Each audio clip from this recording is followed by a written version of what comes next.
Allora, nell'ultimo video avevo detto che servivano dei filtri ND perché proprio col sole non si andava da nessuna parte. E girando su un sito che era di IFlight, ho comprati e ho comprato pure un'altra cosa che vedrete adesso, pagati 20 euro, nulla. Ho detto, ma questi sono buoni. Presi, vediamo come sono. Allora, i filtri sono questi. Sono molto piccoli rispetto a quelli che vendono solitamente. Effettivamente sono un po' larghi da mettere, sembra che si muovono, faccio vedere. Se riesco, ecco, infatti se ne è venuto subito, piccolino. L'ultima volta volavo con questa bomba qui, però ho detto a me serve questa perché mi dà ancora più tempo di volo, visto che è una liion. Dovete comprarvi dei cinturini perché qui non vanno bene, quelli originali sono stretti. Con le liion c'è un parametro su betaflight che è da cambiare perché con le lipo c'è un valore minimo della batteria che è 3.6 che poi inizia a scaricarsi. Con le liion è diverso, hanno un voltaggio inferiore al quale possono scendere. Quindi per questa cosa ho preso un cavo TG e questo, una volta collegato, viene riconosciuto da SpeedyBee che è di betaflight. Potete cambiare i settaggi e fare quello che vi ho detto prima, se no altrimenti vi inizia a rompere, che inizia a suonare bi, gli avvisi nel visore che dice terra, terra, terra, e evitate tutto questo smadonnamento. Facciamo un bel voletto qui che almeno non c'è nessuno, spazio a volontà, piatto, alberi, fiume in fondo un po'.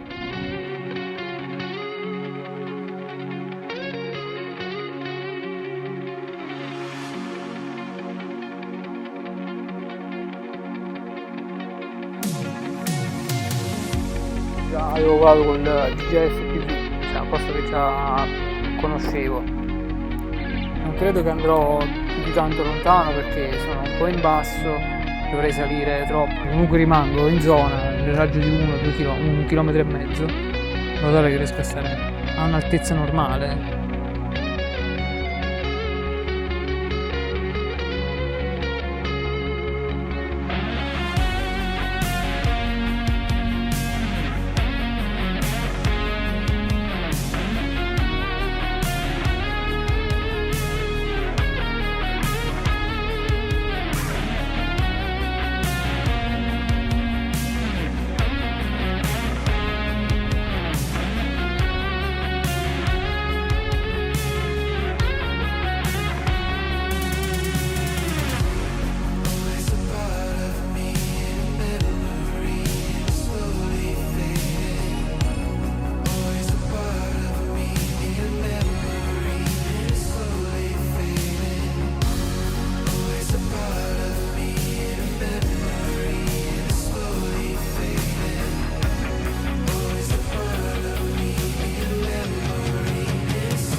qui ho attivato il fail switch per provarlo, però mi ha drenato la batteria perché poi ha dato tutto gas e mi ha iniziato a dire torna a casa, land, quindi ho detto vabbè, torniamo, ma avevo ancora 3.20 volt, dovevo stare in aria ancora 4 minuti, 3